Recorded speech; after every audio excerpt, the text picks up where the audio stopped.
My business partner willingly stayed blind to what his wife's home birth business was really doing to the babies, so I made sure his daughter used her services. Garrett and I built Morrison Tech Solutions from nothing 8 years ago. I handled development and engineering while he managed sales and operations. We'd grown to 40 employees and $12 million in annual revenue. His wife, Lydia, ran her home birth midwife practice from their basement, which he'd renovated into a birthing center with his share of our first major contract. He talked constantly about supporting natural childbirth, about empowering women, about how hospitals traumatized mothers with unnecessary interventions. When my wife got pregnant, he insisted Lydia was the best choice, said she'd delivered over 200 babies successfully, said she had emergency training and hospital backup protocols, said we'd be in expert hands. I trusted him because we'd built a company together, because he was supposed to be my friend, because I'd been the best man at his wedding and held his daughter when she was born. That trust killed my son.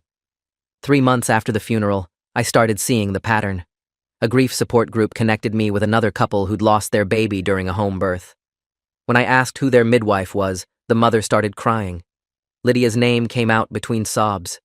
Their daughter had died from infection after Lydia insisted on vaginal delivery, despite the baby being breech.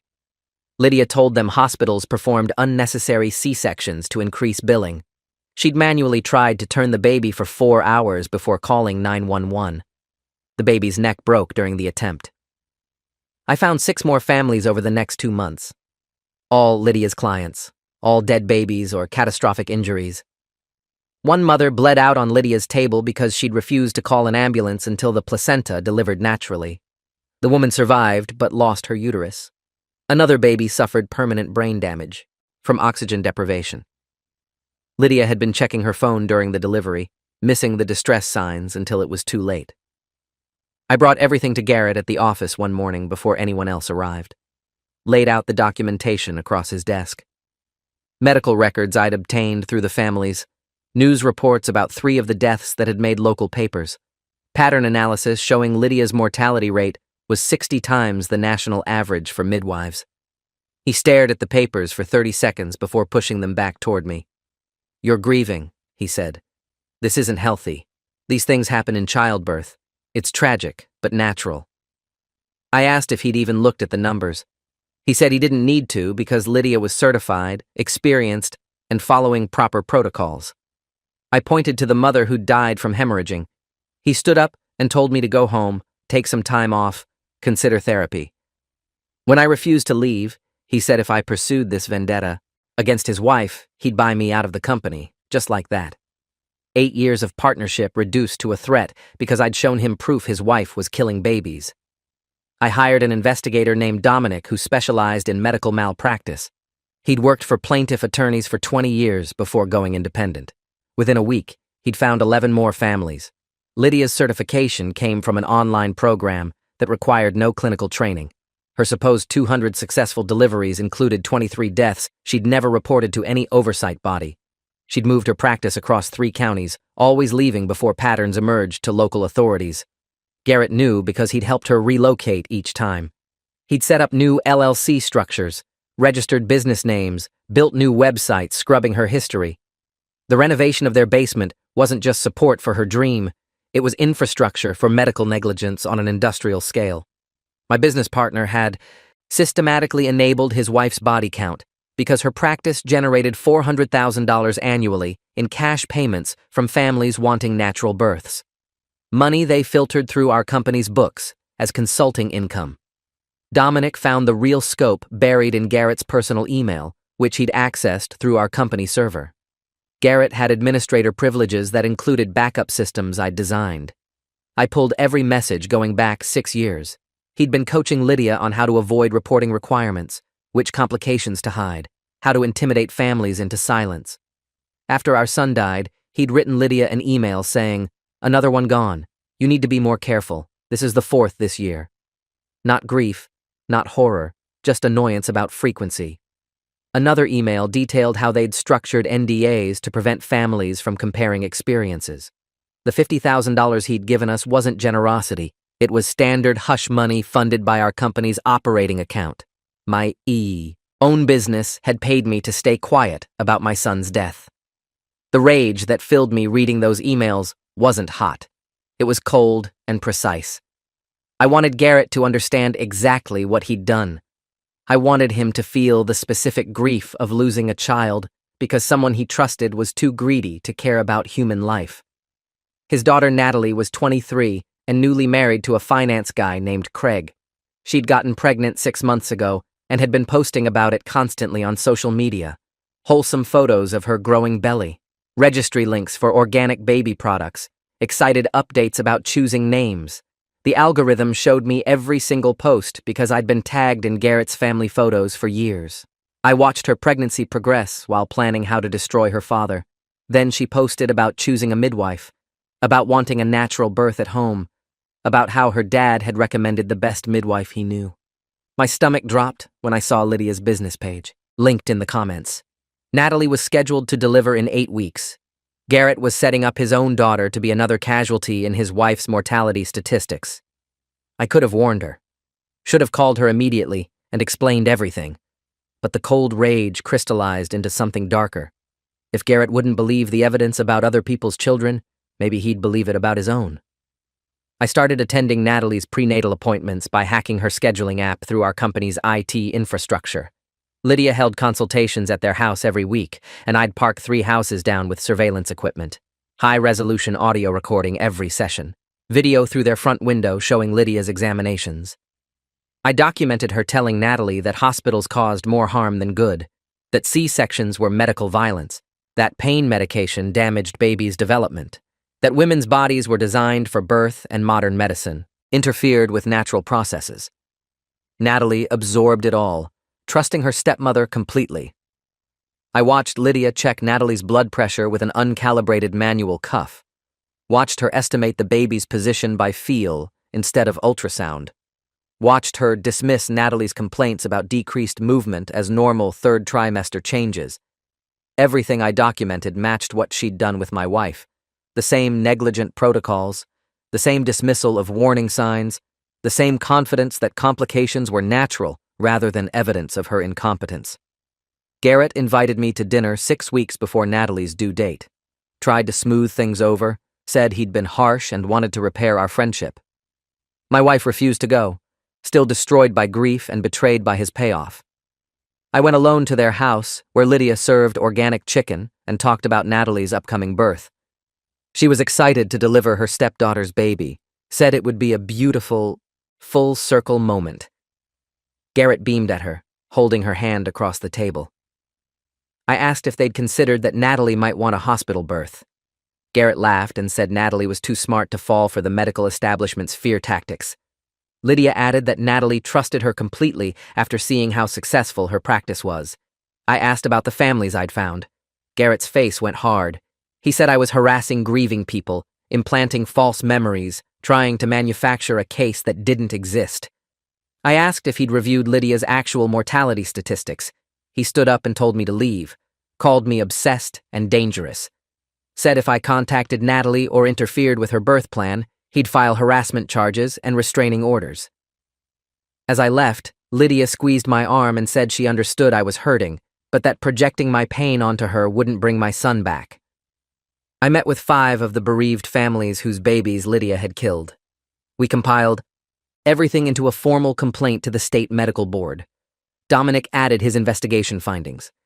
We submitted 400 pages of documentation proving systematic negligence, fraudulent certification, and patterns of death.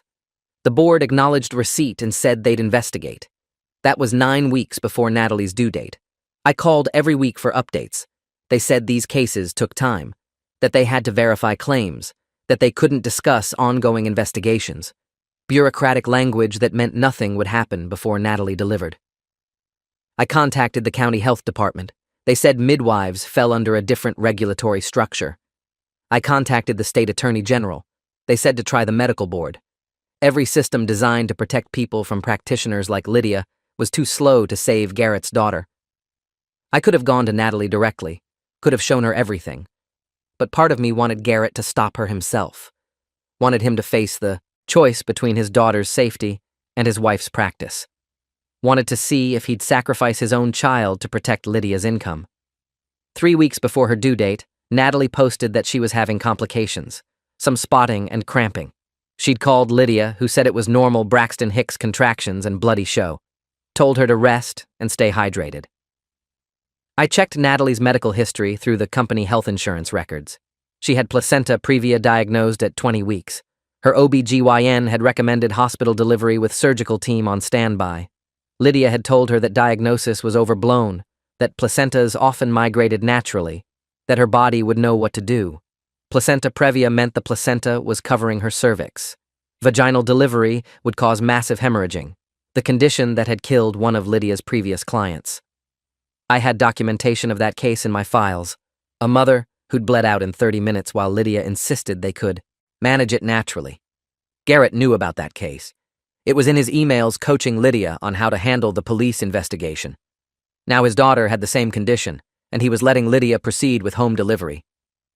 I drove to Garrett's house that night and banged on the door until he answered.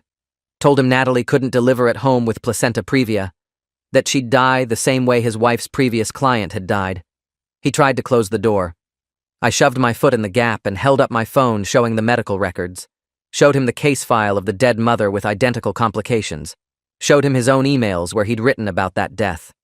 His face drained of color as he read his own words. "We can't let this become a pattern," he'd written to Lydia. "If another one dies from bleeding, they'll start asking questions." I asked if he'd ever actually looked at what his wife was doing, if he'd ever calculated the odds that his daughter would survive. He grabbed the phone from my hand and threw it across the lawn. Told me I was insane. That I was so consumed by grief I couldn't see reality anymore. That Lydia had checked Natalie's placenta last week and it had moved. I asked if she'd verified with an ultrasound. He said Lydia's hands were more reliable than machines. I asked if he'd be fine watching Natalie bleed to death in his living room. He shoved me off his porch and slammed the door. I called Natalie directly the next day. Got her number from company contact lists. She answered cheerfully, recognizing my name from her dad's stories about building the company. I asked if we could meet for coffee. Said I had concerns about her birth plan that her father wouldn't hear. She went quiet. Asked what kind of concerns. I said I needed to show her in person. She agreed to meet that afternoon at a cafe near her apartment. When I arrived, Craig was with her. The protective husband stance was clear from how he sat between us. I laid out everything. The documentation on 11 families, the death certificates, the medical records showing Lydia's negligence, the emails from Garrett covering it up. Natalie's face went white as she read. Craig asked if this was real. I gave him Dominic's contact information and the complaint we'd filed with the medical board. Told them they could verify every word. Natalie started crying. Said her dad had been so excited about Lydia delivering the baby. Said Lydia had been so caring and attentive. Said she'd trusted them completely. Craig called Garrett on speaker right there in the cafe. Asked point blank if he knew Lydia's clients had died at rates far above average. Garrett's voice came through tight and angry. Said I was spreading lies, that I was harassing his pregnant daughter, that he'd already warned me about this behavior. Craig said he'd seen the medical records himself. Garrett said they were falsified, that I'd probably created them to support my delusions. Craig asked about the emails. Long silence. Then Garrett said those were taken out of context, that he'd been supporting his wife through difficult cases, but that didn't mean she was negligent. Natalie grabbed the phone and asked her dad directly if Lydia had killed babies. Another silence. Then Garrett said, complications happen in childbirth, that it wasn't Lydia's fault when nature took its course, that he thought Natalie was smarter than to fall for my manipulation. She hung up without responding. Told me she needed to talk to her OB/GYN immediately. I gave her the file on the mother who died from placenta previa. Told her to verify her placenta position with an actual ultrasound before making any decisions. Garrett called me an hour later screaming that I'd destroyed his family, that Natalie was hysterical, that Craig was threatening to cut off all contact, that I'd traumatized his pregnant daughter during the most vulnerable time in her life. I asked if he'd prefer I let her die on Lydia's table. He said she wasn't going to die because Lydia knew what she was doing. I asked how many dead babies it would take for him to admit his wife was dangerous.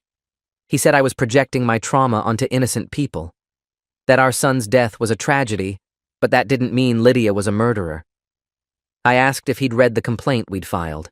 He said he had, and that it was all circumstantial nonsense from grieving parents looking for someone to blame. I told him the medical board would investigate every case. He said they'd find nothing because there was nothing to find. Then he told me I was fired, effective immediately. Security would pack my office. My company access was revoked. My shares would be bought out at the minimum price allowed by our partnership agreement. He'd do anything necessary to protect his family from my obsession. I contacted a labor attorney within an hour. Our partnership agreement had provisions preventing termination without cause.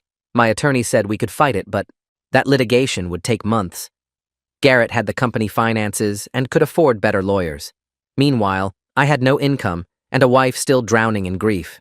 The attorney suggested I take the buyout and walk away, rebuild somewhere else.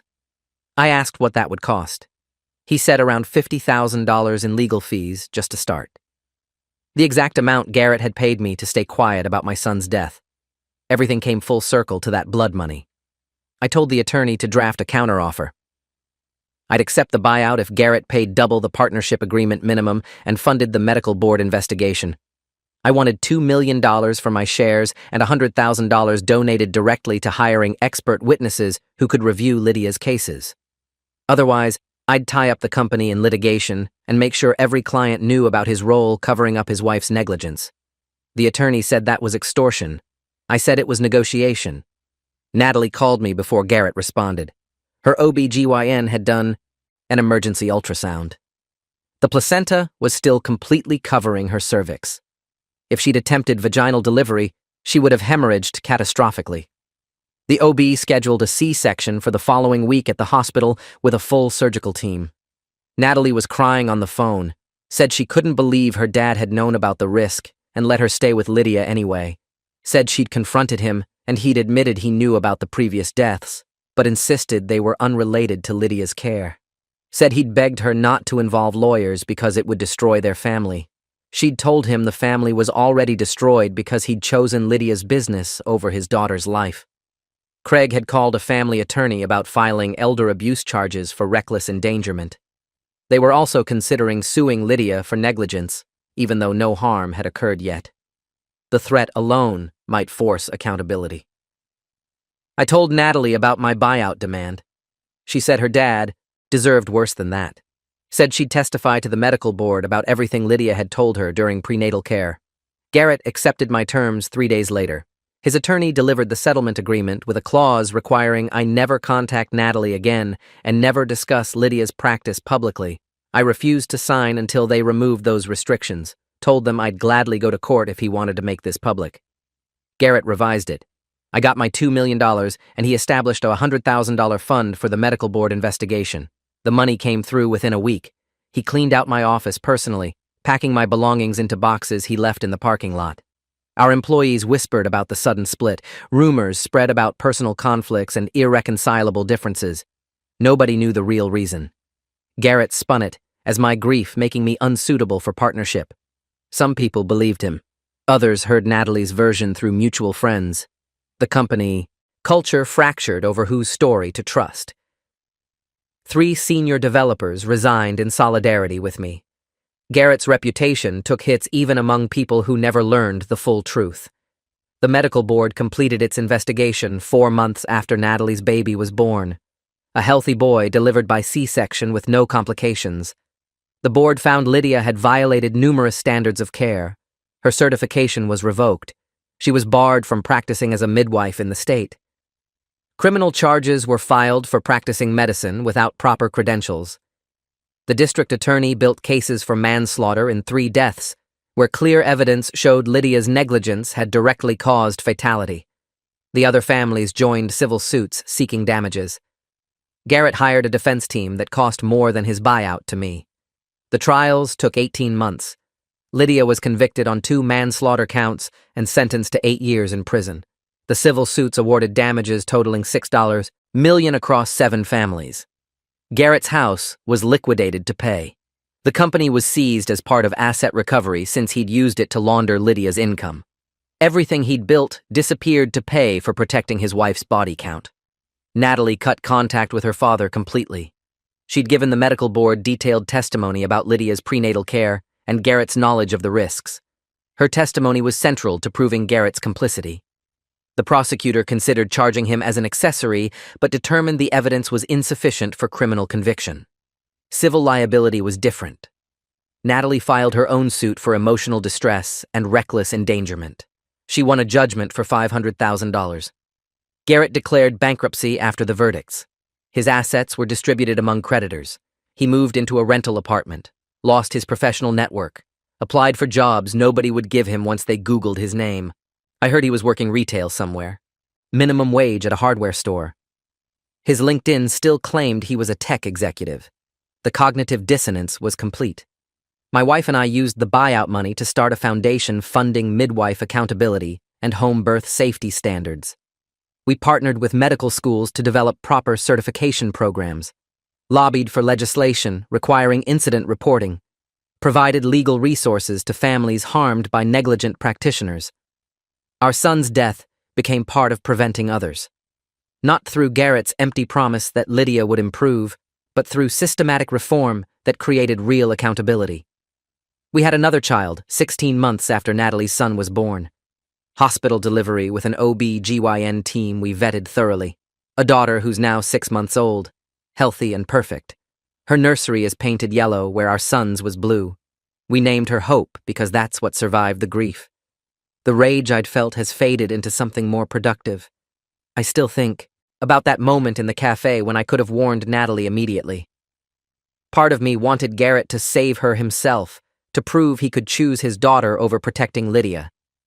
He failed that test completely.